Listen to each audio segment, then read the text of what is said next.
Gas के क्या हाल है आपके क्षेत्र में? मिल रही है क्या गैस? अभी प्राइम मिनिस्टर बोले कि गैस की कोई किल्लत नहीं है, विपक्ष अफवाह फैला रहा है। मैंने कहा प्रधानमंत्री जी, एक बार जाके किसी गांव में किसी एजेंसी पे जाके देखो कि माए बहनें बुजुर्ग सिलेंडर ले लेके लाइन में लगे हैं और ब्लैक में 2-2 हजार रुपए का सिलेंडर मिल रहा है। 45 दिन तक बुकिंग नहीं हो रही है और नौजवान कह रहे हैं 3-3 हजार का मिल रहा है। मैं आज आपको कहता हूं, राजकाज बना लो, पूरे देश का तो नहीं पता, लेकिन उत्तर प्रदेश में 500 पार सिलेंडर नहीं जाने देंगे। मेरी बात को आप याद रखें। और लाइन में नहीं लगने देंगे। जहां मां बहनों को लाइन लगानी पड़े वो लाइन ही खत्म कर देंगे। ऐसी व्यवस्था करेंगे कि मां बहनों को लाइन में ना लगनी पड़े, मां बहनों के सम्मान की रक्षा करेंगे। प्यारे साथियों, प्रमोशन एससी ओबीसी के लिए उत्तर प्रदेश में कर्मचारियों के लिए लागू करेंगे। प्यारे साथियों, एक बात आपको बताना चाहता हूं, ये जो इस तरह का माहौल उद्दंडता का बनाया जा रहा है, झगड़े कराने का, जातीय दंगे कराने का, ये जो कार्य किया जा रहा है, मैं इसका कारण समझता हूं। मेरे लोगों, जिस दिन मैंने यूजीसी पे स्टैंड लिया था, यूजीसी की गाइडलाइन पे, और उससे पहले मैं ये बताना चाहता हूं कि यूजीसी पे एससी एसटी के लिए 2012 की गाइडलाइन थी, थोराट कमेटी की, लेकिन मंडल कमीशन की तरह उसमें जब पिछड़े वर्ग के लोगों को जोड़ा गया और पिछड़े वर्ग के नेताओं को उस द्रौपदी जी की सभा की तरह सांप सूंघ गया। उन्होंने आंखें बंद कर ली, कान बंद कर ली, ना उनको सुना ना उनको दिखा। अकेला चंद्रशेखर लोकसभा से लेकर सड़कों से जंतर मंतर पे मीडिया में अपने भाइयों के, अपनी बच्चियों की, जिनके जीवन रक्षा के लिए लड़ने लगा। उस दिन से मैं महसूस कर रहा हूं कि इन लोगों को लगता है कि ये आदमी बहुजन समाज के लोगों के साथ अन्याय नहीं होने देगा। मैं समझता हूं, बच्चा नहीं हूं, मैं समझता हूं। जब से मैंने मौर्य जी, प्रजापति जी, जब से मैंने 15% अतिरिक्त आरक्षण की व्यवस्था अति पिछड़ों के लिए की बात की, 27% तो मिल ही रहा है 52% आबादी को, लेकिन मैंने कहा कि 27 से कुछ लेंगे नहीं, और जो अति पिछड़ी जाति है, जिनको मौका नहीं मिला, उनको अलग से 15% आरक्षण की व्यवस्था कराएंगे, जिस तरह से ईडब्ल्यूएस की सरकार ने कराई थी। जब मैंने इस बात को कहा, उस दिन से मैं महसूस करता हूं कि जब मैं पाल प्रजापति कश्यप को, सैन विश्वकर्मा को, जब मैं नुनिया चौहान राजभर को, जब मैं जो है निषाद को, उनके आने वाली पीढ़ियों को कुर्सी पे बिठाने के लिए 15% की 100 में से 15 नौकरियां उनके बच्चों को मिलनी चाहिए, उनको कुर्सी पे बैठना चाहिए, उस दिन से मैं महसूस करता हूं कि मेरे खिलाफ जानबूझ के षड्यंत्र किए जा रहे हैं। प्यारे साथियों, जब से मैंने पिछड़े वर्ग के लिए विधानसभा और लोकसभा में आरक्षण की मांग की है कि मिलना चाहिए, उनकी संख्या में बढ़ोतरी होनी चाहिए, जिन जातियों को मौका नहीं मिला उन जातियों का प्रतिनिधित्व होना चाहिए, कानून बना के होना चाहिए, उस दिन से मेरे खिलाफ, यानी कि जब से मैं बहुजन समाज के लोगों के मुख्य मुद्दे, उनकी जरूरतें, उनकी दिल की तड़प, उनकी दिल की आह और उनकी वो बात जिसको कोई कर नहीं रहा था उसको करने का काम किया है, तब से मेरे खिलाफ एक माहौल बन रहा है। मैं आपको कहना चाहता हूं इस मंच के माध्यम से, माहौल बनाओ, मेरे पैर तोड़ दो, मेरी जबान काट लो, मेरी आंख फोड़ दो या मेरी हत्या कर दो, लेकिन जब तक मेरे शरीर में लहू का आखिरी कतरा और आखिरी सांस रहेगा, मैं ये करके दिखाऊंगा। मेरी बात को आप याद रखना। और अगर उत्तर प्रदेश में मौका मिल गया, उत्तर प्रदेश में 27 में मौका मिल गया, तो 1 साल के अंदर इतना बड़ा परिवर्तन करके दिखाएंगे कि जो ये माफिया कहते हैं अपने आप को, जो कहते हैं कि हम रंगबाज हैं, हम पता नहीं क्या क्या नाम जोड़ते हैं, ये सारे लाइन में लग के गरीबों का सम्मान करते मिलेंगे आपको। मेरी बात को आप याद रखना। सामंतवाद का इलाज हो जाएगा। इसलिए मेरी हिम्मत तोड़ने के लिए और हिम्मत तोड़ के ये संदेश देने के लिए कि कोई नहीं बोल रहा था, चंद्रशेखर बोल रहा था, उसको भी हमने डरा दिया, इसलिए हो रहा है। मैं वो शख्स हूं, हमारे साथी जानते हैं, जिसने ना जेल की परवाह की, ना मुकदमों की परवाह की, ना गोली की परवाह की, और मैं मानता हूं मृत्यु अटल सकता है, एक दिन मुझे भी आएगी, लेकिन मैं जब तक जीवित हूं तब तक नहीं मरूंगा। मैं ना मैं डर के जीऊंगा। मैं घर से माँ का आशीर्वाद लेकर निकलता हूं और इतनी माएँ मुझे आशीर्वाद देने के लिए मेरी बहनें आती हैं। जिसके ऊपर इतनी माओं का, बहनों का आशीर्वाद हो, वो इन गोलियों से मरने वाला नहीं। मेरी बात को आप याद रखना। प्यारे साथियों, मान्यवर काशीराम साहब का जन्मदिन है और मैं ये कहना चाहता हूं कि उनका जन्म भारत में दलितों, शोषितों, पिछड़ों के लिए एक वरदान साबित हुआ है। मान्यवर, आपने हमें सिखाया है कि जिंदा रहना ही हमारे जीवन का उद्देश्य नहीं है। हमारे जीवन का उद्देश्य इस देश के बहुजन समाज को हुक्मरान बनाना है।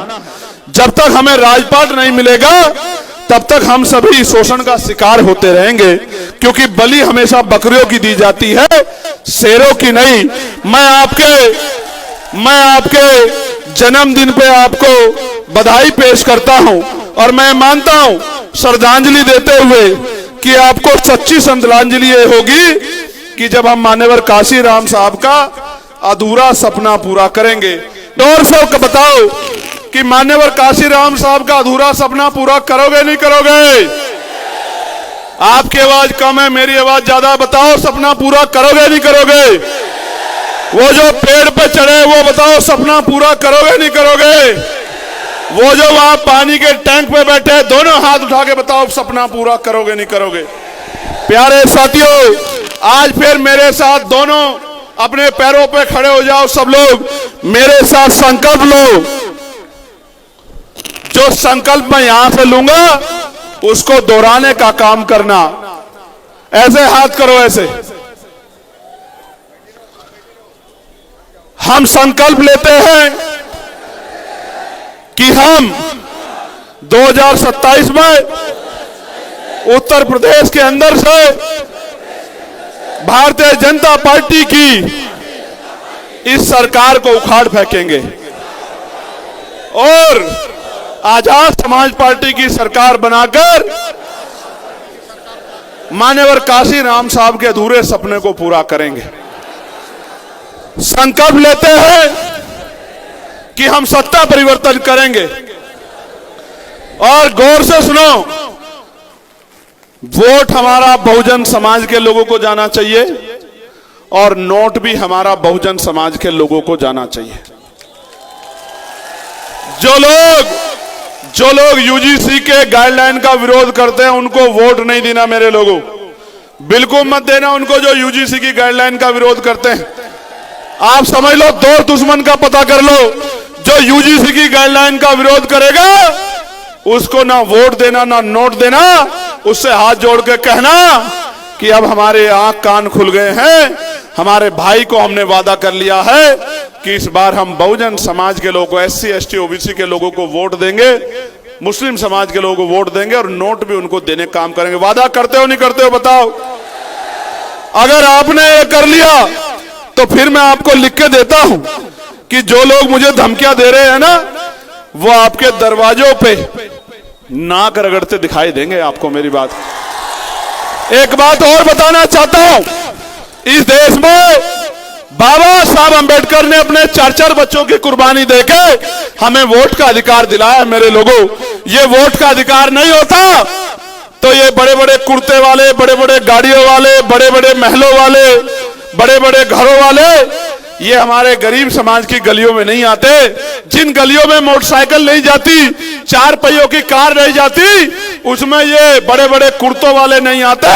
अगर बाबा साहब अंबेडकर हमें वोट का अधिकार नहीं दिलाते, इस वोट का अधिकार की वजह से, ये जो करोड़ों रुपए से कीमती वोट का अधिकार हमारे पास है, इस वोट के अधिकार की वजह से हमारी बस्तियों में आते हैं। अगर आप जैसे मान्यवर काशीराम साहब ने कहा था, बाबा साहब के संदेश को जाके कि जाओ अपनी घर के दीवारों पे लिख दो कि हमें इस देश का शासक बनना है।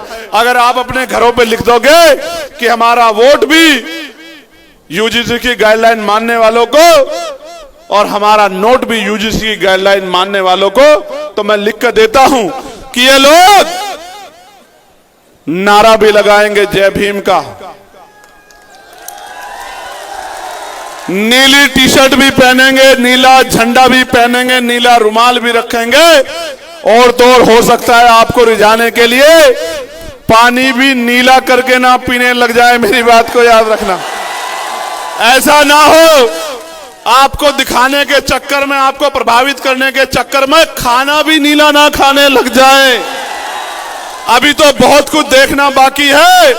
अभी तो जुमे जुमे आपके संघर्ष ने लोगों को महापुरुषों का सम्मान करना सिखाया है।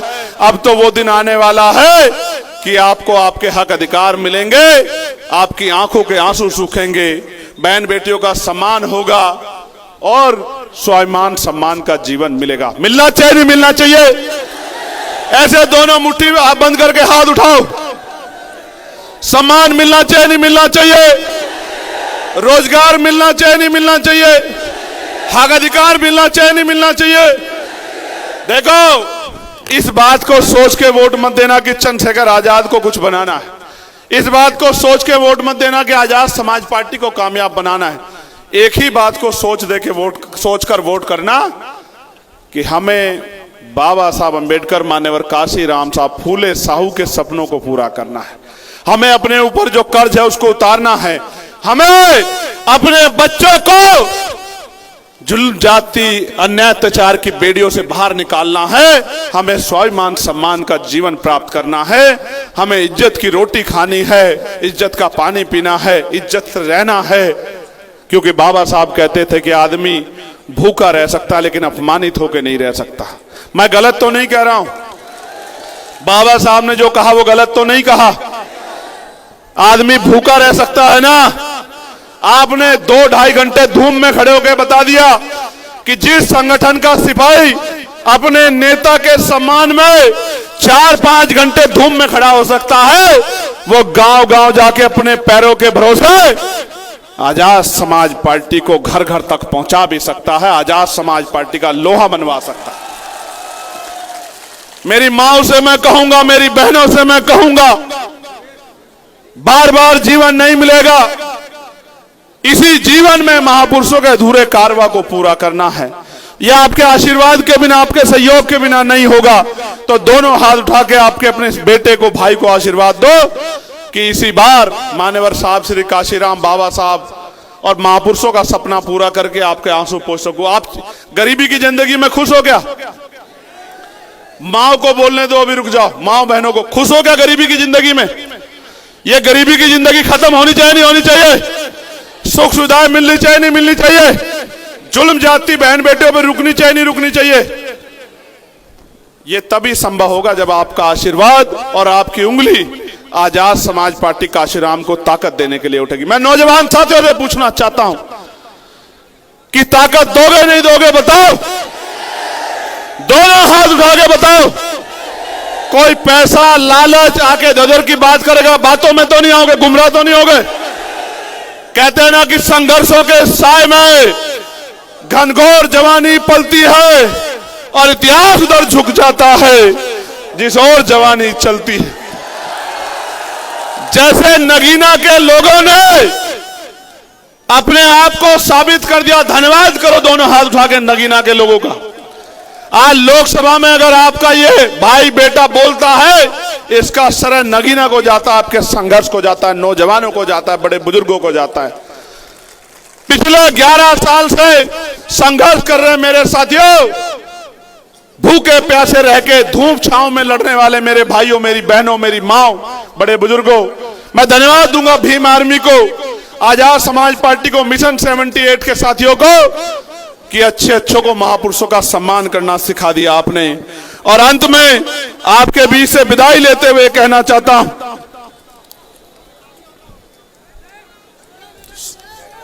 लड़ाई बहुत महत्वपूर्ण है, लड़ाई बहुत महत्वपूर्ण है। साथ दोगे नहीं दोगे? बताओ। नहीं, दोनों हाथ उठा के बताओ, एक से नहीं मानूंगा। दोगे नहीं दोगे? साथ बताओ। ताकत बनाओगे नहीं बनाओगे? बताओ। एक बार नहीं, 1000 बार मौत कबूल। एक मौका मिलने दो, फिर देखो आजाद समाज पार्टी काशीराम आपके लिए क्या करके दिखा।